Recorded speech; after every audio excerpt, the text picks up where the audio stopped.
Сәлем достар, бүгінгі видеода сіздермен бірге түскі немесе кешкі асқа ұсынуға болатын тағам түрін ұсынатын боламын.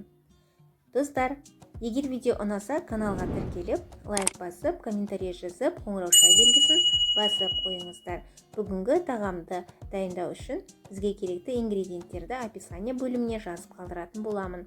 Ет, тұз, сұйық май, балқар бұрышы, сарымсақ, ақ пияз және де тұз дәмдеуіштер қажет болады. Достар, сіздер өздеріңізге ұнайтын етті пайдаланасыздар. Мен де жылқының етін пайдаланамын. Барлық ингредиенттерді ұсақ бөліктерге бөліп турап аламыз. Ендеше қазанымызды отқа қойып, сұйық майды құйып, қазанды қыздырамыз. Қызып тұрған майға алдын ала турап дайындап алған етімізді туратын боламыз. Достар, менде 580 грамм тоста еті. Сіздер өздеріңізді қалауларыңызға ұнаған еттен тағам дайындайсыздар. Достар, өздеріңіз көріп тұрғандай орташа отқа етті асықпай және де туратын боламыз. Әрі піскеннен реңі күлгенше етті турамыз. Және де менің бүгінгі етімнің тұзы аз, тұздалған ет емес. Сол себептен мен қуырып тұрып өткізетін боламын. Сіздерге егер сіздің көп болғаны, артық болғаны ұнамаса, қоспаңыздар.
Достар, мінекей етімізді жақсылап қуырып алдық. Енді үстіне 1 литр суды құйып, қақпағын жауып, 1,5 немесе 2 сағаттың аралығында ет піскенше қайнататын боламыз.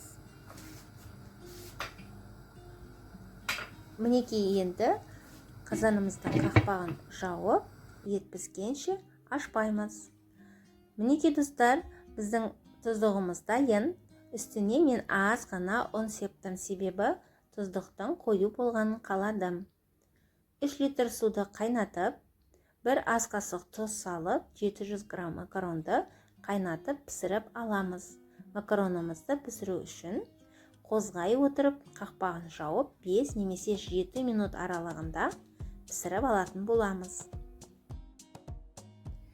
Қайнап піскен макаронымыздың үстіне салқын су құйып, макаронды сүзіп алатын боламыз. Достар, менің арнамда ыстық тағамдардың рецепттерімен бөліскенмін.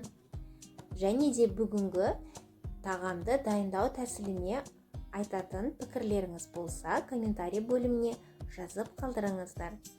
Кешкі асты дастарханға ұсынуға болады. Бүгінгі кешкі асымыз өте жеңіл тағам деп санаймын.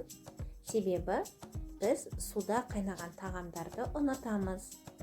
Және де тұздығымызды макаронымыздың бетіне құямыз.